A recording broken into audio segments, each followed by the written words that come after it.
Hi guys and welcome back to my channel. So today we will be talking about The Shogun's Queen by Lesley Downer.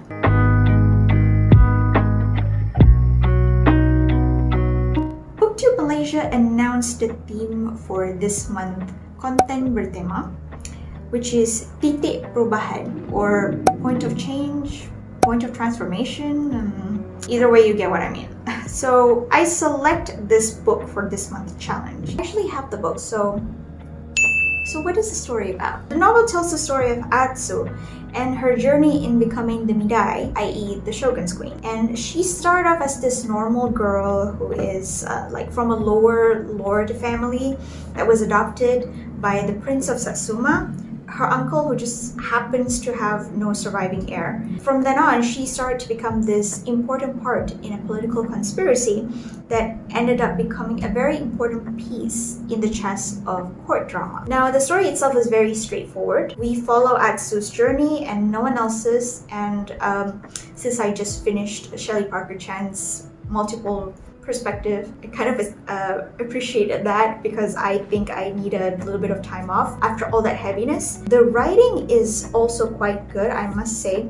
There is a definitely intricate world building, and a description of ancient Japan in the 19th century definitely felt well researched, and especially for someone who is currently researching that time period, I feel like I had more exposure. I just want to say thank you, Lesley Downer, for that. Previously, I have read other books that's set in historical Japan, and some have been criticized to have way too much information to the point where it seems that the writer is trying to show off that they have done research without caring whether the information is relevant to that part of the story or not. And fortunately, I didn't feel that way with Lesley Downer. The world feels rich, but it doesn't feel overwhelming. Never once I felt like I was struggling to catch up with all the details. And the reason I chose this book as a themed content for this month is because of the setting. This book is set in the beginning of the end of the shogunate rule in Japan, as well as the beginning of the end. They are Sakoku period. Now, the Sakoku period is Japan's 2 centuries long of isolationist foreign policy, in which nearly all nations are forbidden from doing trade with them except for the Dutch. And even the Dutch are still limited to certain ports. We've been through lockdown for 2 years, but Japan have like 200 years of experience, by the way, so yeah, that. Historically speaking, in 1853, the US ships arrived in Japan led by Commodore Matthew Perry to persuade Japan to open their ports to other countries. This definitely marks a huge transition point of Japan in their history. Since then, Japan has made some rapid development in an unprecedented speed by learning from foreigners on technology like the camera and the steamships, etc. And boy, look at where they are now. It's really amazing how Japan started off as a country that is like so closed off and so left behind, only to become the economic and technological giants they are now. We see it unfold from the eyes of a young girl like Atsu. She represents the new generation of new Japan that is eager and brave and determined and elegant. I also learned that in this culture, I think back in the day, I don't know if other countries that did it as well, but that you can easily give off your children without feeling any remorse. Now, I understand if some poor families did it because, you know, they want better lives for their kids or something. But in this case, Atsu is not considered as poor. She is somewhat rich, a lower level, but still an aristocrat. I have no idea how often it occurs, like in that time, but the moment when Lord Nariakara, the Prince of Satsuma, expressed his desire about adopting Atsu, her parents were like so chill about it. Like, she was just adopted at the beginning of the book, and that was literally the last time we see her parents.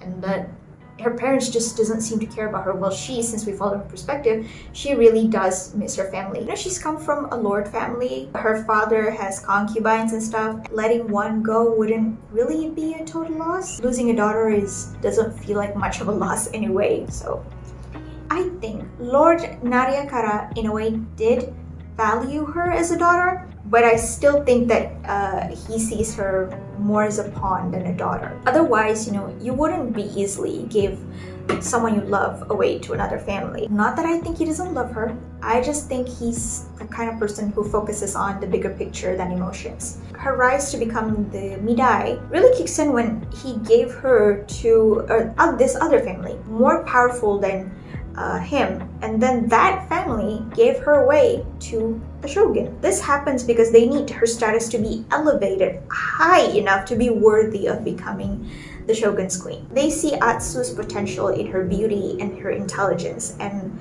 he was right. Lord Naryakara is someone who sees the big change coming, but he is facing problem in convincing the Shogun because he needs someone to be close enough to him to be able to convince him to pass the power to someone that is actually capable, which is the Shogun's cousin, Lord Keiki. Lord Naryakara knows the Shogun is a difficult man, and he even understands how becoming the Shogun's wife will affect Atsu in the long run, essentially ruining her life. Especially since he knew Atsu already had a lover, and her change in status will drag her further and further away from her lover. Once she entered the palace, she just couldn't leave anymore. Even if the Shogun dies, she will become a nun and will remain single for the rest of her life. Lord Naryakara basically condemns her to a life of loneliness. Even at the beginning, when she entered the palace, you can tell that her life's gonna suck. Palace might be rich and big and everything, but it's just so lonely and empty, and there is absolutely zero privacy, of course. I mean, imagine, on your first night with your husband, there are like 2 people outside the door, like hearing what you're doing inside. It's like, no. So from Atsu's eyes, we see all the politics as well as the fear and fascination that and the xenophobia that the Japanese have developed from their years of isolation. Atsu is from the newer generation, so she is somewhat still has this openness to her. She even recognized that the foreigners, the gaijin, are ultimately people too. She also shares Lord Naryakara's viewpoint that they have to approach dealing the gaijin in an intelligent way and stop being stubborn. And she finally understands that reason when she finally meets her husband, Iesada. Iesada is a 30-year-old man with the mind of a 12-year-old. Japan has this way of deifying their ruler. They even, in the story, they even call the Shogun as he who must not be named. Not Voldemort, but like, no one should personally know. The Shogun is too holy of a person for you to know personally. This is to add this level of mystique to his presence. Like, he is someone that is on a different level, someone who is chosen by the heaven himself, someone that has elevated so high in status that he is so unreachable by us mere mortals. So I feel sorry for Atsu. But surprisingly, it actually turns out way better than I expected. Much like She Who Became the Sun, this idea of a shogun, a ruler, having a mandate also affects the way he sees things. Now, you might say because he is the way he is, but I am more inclined to assume that it's kind of a mixture of both. The story just wants to make it kind of vague and leave it for our interpretation. I think it's a mix of his condition as well as his mandate of heaven, I'd say. He has a certain way to see the world that really fascinated Atsu, that eventually made her love him for real. The problem is that he is being puppeted by his mother, Lady Honjuin. So Lady Honjuin acts as some form of foil to Atsu's character and also a literal foil to her plan. The big problem that I have about this story, because it took too long for us to reach the meat, and almost half of the book is dedicated to Atsu's training, that I was like dying to wait for her to finally become the queen and do the things that she was meant to do. Atsu and Lady Honjuin both somewhat share the same goal, with Lady Honjuin being influenced more by her personal interests in maintaining power over her son. She thinks using brute force will be enough to get rid of the gaijin without having the full knowledge of what they're capable of and what the samurais just weren't. Atsu has personally seen the ships and has full realization that they don't stand a chance against the foreigner. One is totally absorbed in old ideologies, while the other is trying to genuinely keep the country in one piece. The conflict makes Iesada the casualty because he has been brainwashed by his mother for so long to hate his cousin, Lord Keiki, the one that Atsu is supposed to convince him to sign off his power to. Lord Keiki is someone that is capable, and even Atsu agrees that as much as she loved Iesada,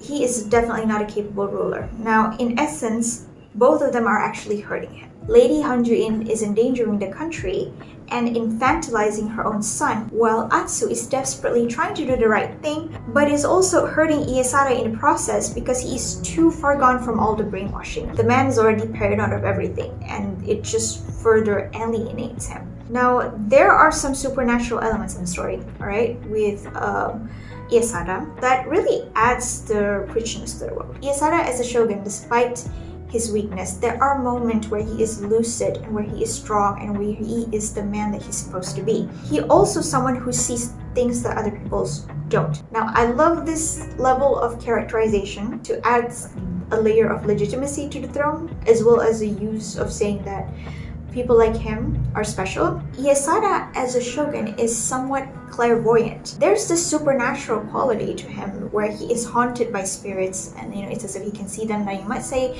that it might be ramblings of an unstable man, but I beg to differ. I think Iesada is magic. There's also a moment when he sees a vision of the future where Japan with skyscrapers, and also essentially predicting the end of the Tokugawa shogunate. I genuinely felt sorry for him because he has absolutely no support system aside from Atsu. Part of his trauma is caused by witnessing his father's death. He thought that he saw some officials murdered the previous shogun and passing his death as natural causes. Since we only see things from Atsu's perspective, it is uncertain whether what Iesada saw was real or not, but judging from how it affects him, I believe him. It is too bad that he met Atsu too late in his life. Otherwise, I think he would have had a good life ahead of him. I don't want to get too much in the story, but since this is based on actual history, so I think you can tell where this is going. This is actually the first book in the